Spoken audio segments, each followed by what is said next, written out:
नमस्कार प्यारे साथियों, एक बार पुनः आप सभी विद्यार्थियों का GK with SR Vishnu channel पर बहुत बहुत स्वागत है। अभिनंदन आप सभी का।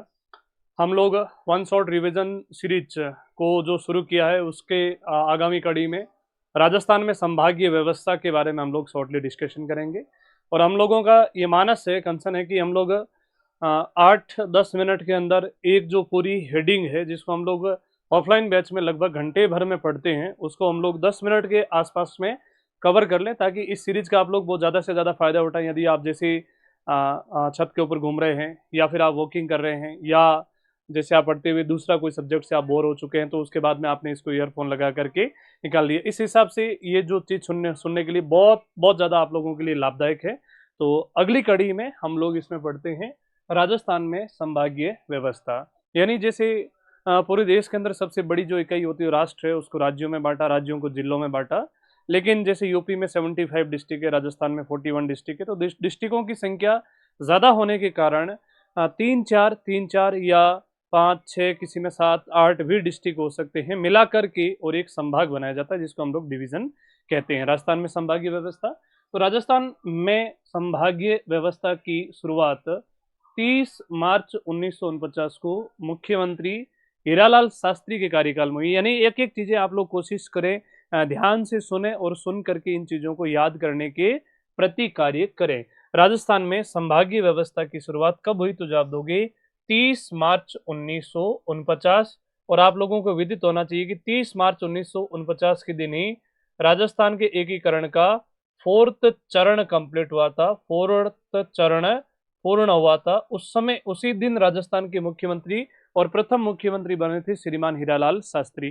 तो राजस्थान में संभागीय व्यवस्था की शुरुआत किस मुख्यमंत्री के कार्यकाल में हुई? तो आपका जवाब होना चाहिए हीरालाल शास्त्री के कार्यकाल में हुई थी। उसके बाद में इस दिन 5 संभाग बनाए गए। इस दिन 5 संभाग यानी कि 5 डिवीजन एस्टेब्लिशमेंट किए गए। कौन कौन से थे?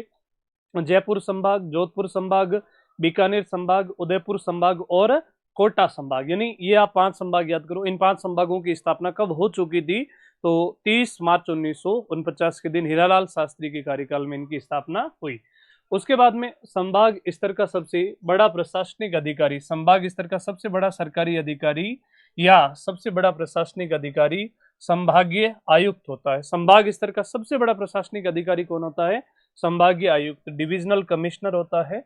और मुख्यमंत्री आगे चल के श्रीमान मोहनलाल सुखाड़िया ने कहा था कि संभागीय आयुक्त का पद राजस्थान में और किसी विभिन्न जिलों में कार्य को डिले करने के लिए एक जिम्मेदार पद बन चुका है, इसलिए मैं इस पद को समाप्त या डिसमिसेड करता हूं। अतः राजस्थान में एक पूरी व्यवस्था को ही समाप्त कर दिया गया था, संभागीय व्यवस्था। तो राजस्थान में संभागीय व्यवस्था कब समाप्त हुई? तो जवाब दोगे 1 अप्रैल 1962 को। 1 अप्रैल 1900 या अप्रैल 1962 में राजस्थान में संभागीय व्यवस्था समाप्त करने वाला मुख्यमंत्री मोहनलाल सुखाड़िया थे। मोहनलाल सुखाड़िया ने संभागीय व्यवस्था समाप्त कर ली 25 वर्षों बाद में। 25 वर्षों बाद का अर्थ क्या है कि राजस्थान में 1962 से 1987 1962 टू 1987 के बीच में राजस्थान में संभागीय व्यवस्था समाप्त रही थी। संभागीय व्यवस्था समाप्त रही।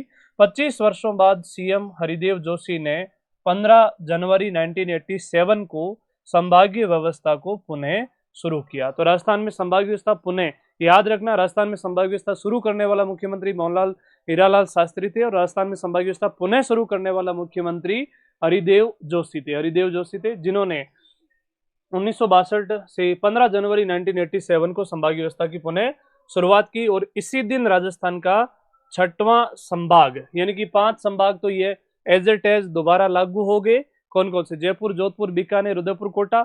और 6वां संभाग कौन सा बनाया गया? अजमेर। तो अजमेर की संभाग के रूप में स्थापना कब हुई? 1987। ये पिछली बार वीडियो में भी प्रश्न आया और डेट पूछे तो 15 जनवरी 1987। उस समय मुख्यमंत्री हरिदेव जोशी थे। अब राजस्थान में टोटल कितने संभाग है? जवाब दोगे 7 संभाग हैं।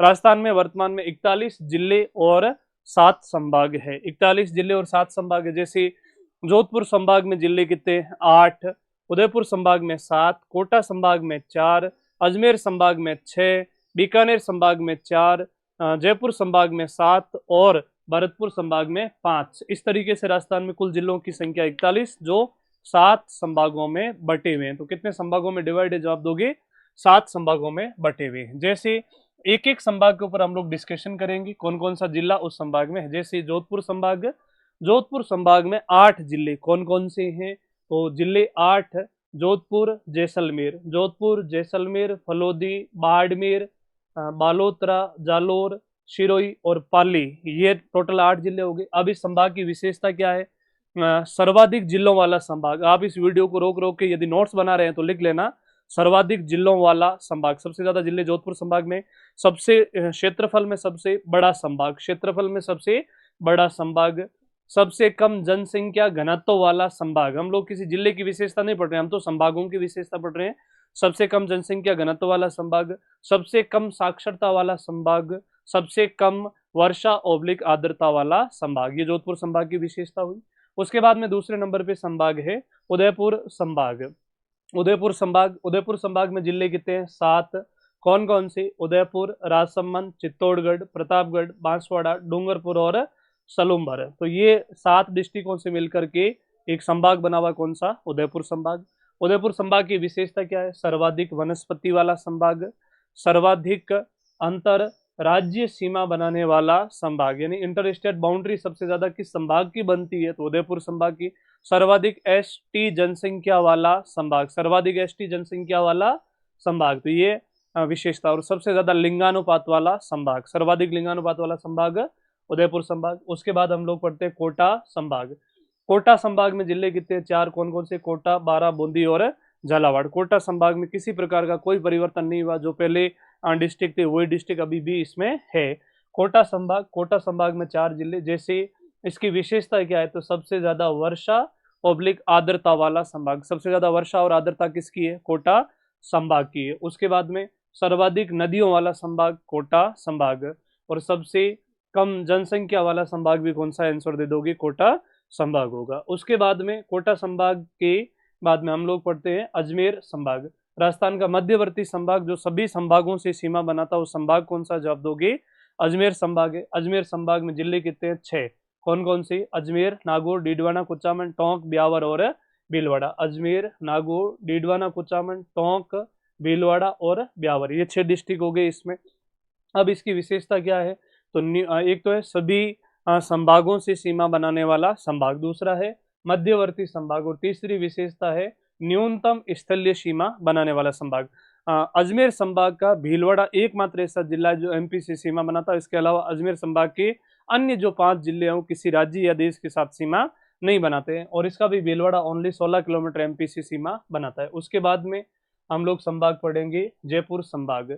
जयपुर संभाग में जिले 7 है। टोटल जिले कितने हैं, जो आप दोगे, 7 जिले हैं। 7 जिले कौन कौन से हैं, जयपुर, दौसा, अलवर, खेरथल, तिजारा, ठीक है।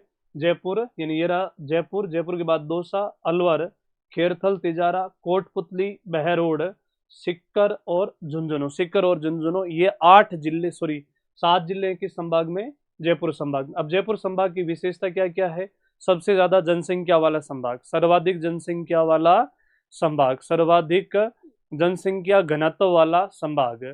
उसके बाद में सर्वाधिक साक्षरता वाला संभाग, सर्वाधिक साक्षरता वाला जिला कोटा है, सबसे ज्यादा साक्षरता वाला संभाग जयपुर संभाग है, सर्वाधिक साक्षरता वाला संभाग। उसके बाद में सर्वाधिक एससी यानी सर्वाधिक अनुसूचित जाति वाला संभाग, ये भी जयपुर संभाग की विशेषता है। जयपुर संभाग की विशेषताओं को हमने पढ़ा। उसके बाद में अगला भरतपुर संभाग। संभाग का नाम क्या है, तो आंसर बताओगे भरतपुर संभाग। भरतपुर संभाग में जिले कितने हैं, 5। कौन कौन से, तो 4 पहले से ही थे, एक नया जिला इसमें इंक्लूड हो गया भरतपुर में, डीग। तो भरतपुर, डीग, धौलपुर, करौली और सवाई माधोपुर। भरतपुर, डीग, धौलपुर, करौली, सवाई माधोपुर, इनसे मिलकर के एक संभाग बना हुआ जिसका नाम कौन सा है, भरतपुर संभाग। भरतपुर संभाग की विशेषता क्या, भरतपुर संभाग कितने राज्यों से सीमा बनाता है, 3।